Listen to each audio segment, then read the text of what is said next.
The fact is, if we don't pass a tax bill, it'll be the single largest tax increase in American history, and that's not something I support. At the same token, I'm not going to just settle for a number that was shoved down our throats by the Ways and Means Committee.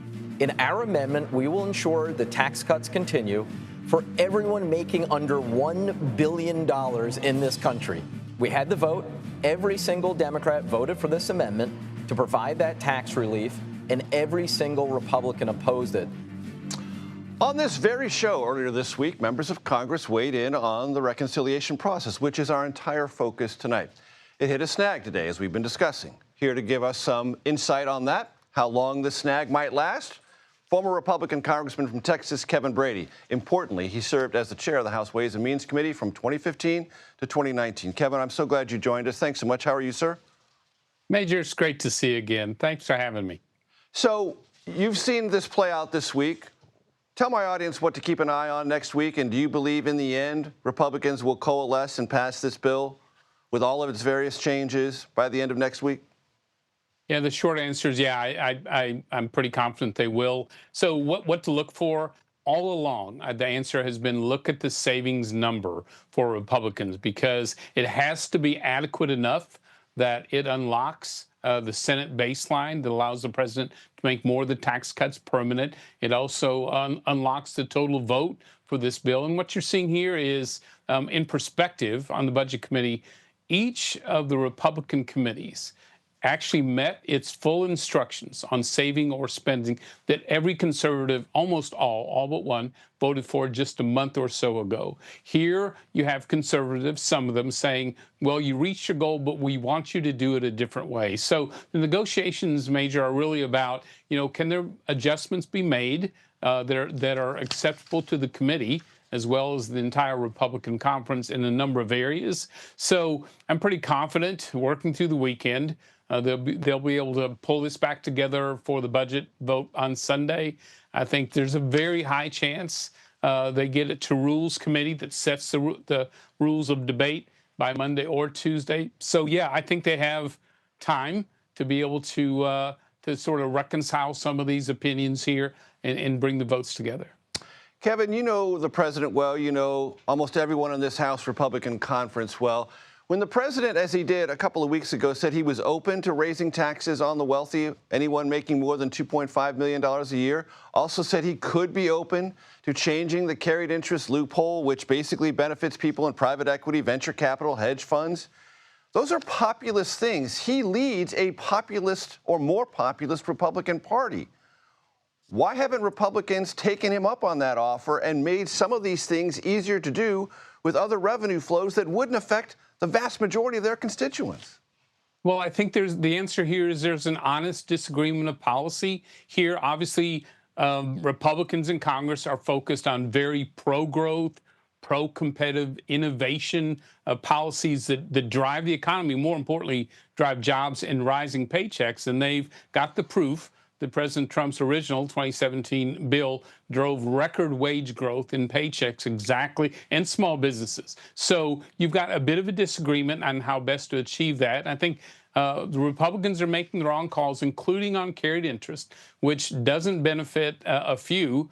Today, about 85% of that capital coming down to Main Street goes to small businesses. And so members of Congress are seeing capital that small businesses need to start up, to grow, to expand, readily available. It's crucial to them. And so it's really just an honest, different view on the value of some of these provisions. And Kevin, I remember when the definition of the middle class in our country was 250,000. Then it went to 400,000. And as we just heard Brendan Boyle, the ranking Democrat on the Budget Committee, say every Democrat voted to not change the tax rate for anyone making less than $1 billion. So I guess that is expanded now up to $1 billion. They're for that. Yeah.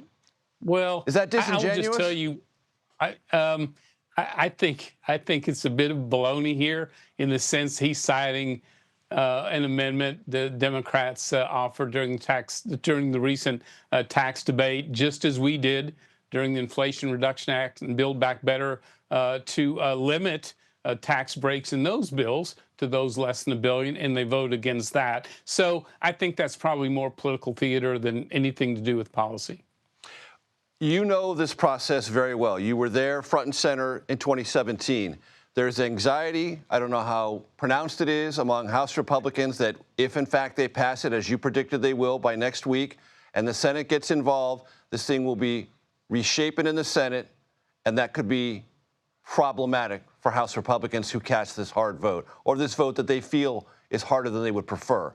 Walk my audience through that process. Yeah, so, there is a process, and it's much different in the House than the Senate, as I learned in 2017, and then as I chaired the conference committee to work out the differences between the two bills, it was enhanced even further. The bottom line is the Senate, is going to look at these provisions. There's been an awful lot of collaboration behind the scenes between House tax writers and Senate tax writers that I think will show themselves. Will there be some changes, perhaps in the IRA, perhaps in the Medicaid savings, perhaps in other areas? Yes. Are any of them, I think, such great changes that they can't be accepted with negotiation with the House? I hope not. I don't think they will. I think they'll stay, unless I'm reading it wrong, I think they're going to stay on track to finish this by July 4th or sometime in that month. And the debt ceiling is increased in this legislation. That's super important as a kind of propellant for this legislation, is it not? Because that's kind of an implied deadline. Yeah, it really is, Major. You're right on there. We expect, or Treasury expects, that sort of that crucial timing happens in August. No one wants to run up close to that. And so, yes, it adds urgency to the timing here. They've always, what I found in 2017 was setting very aggressive timetables was very helpful, trying to pull people together. Reconciliation, taxes, savings cuts, it is a difficult job in the best of circumstances. And now with some days, it feels like a near zero majority in the House, that degree of difficulty is very high. So I think all that's reflected in the work that's being done. Excellent analysis. You've been through it. You've lived it. You know the politics. You know the policy. Former Congressman Kevin Brady, thanks so much. Good to see you.